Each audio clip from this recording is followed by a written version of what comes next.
पुणी चिंता बढ़ाइलाणी कोरोना। केरलर महिला निकटरू चिन्हट है सब भारियांट JN.1।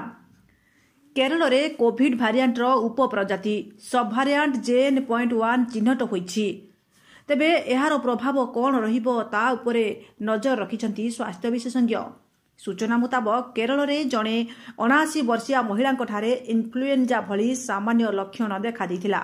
नवेम्बर रे RT-PCR टेस्ट रे कोविड पॉजिटिव आसीथिला। एहार जीनोम सिक्वेन्सिंग रु JN.1 सब भारियांट चिन्हट होइथिला, जहा पूर्वरु सिंगापुर रे जड़े भारतीय यात्री JN.1 सब भारियांट द्वारा संक्रमित होइथिले। तांको घर तमिलनाडु तिरुचिरापल्ली। से अक्टोबर 25 रे सिंगापुर जाइथिले। तेबे तमिलनाडु आउ JN.1 सब भारियांट चिन्हट होई नाही। वर्तमान सुधा डाक्तरखाना रे केही भर्ती होई नाहंती। तेबे CDC तथ्य मुताबक कोरोना सब भारियांटर कौनसी भिन्न लक्षण देखा जाई नाही। तेणु एही भली परिस्थिति रे एहा कोविड-19 ठारू भिन्न कि नुहे ताहा जानिबा कष्टकर बोली कुहा जाइछि।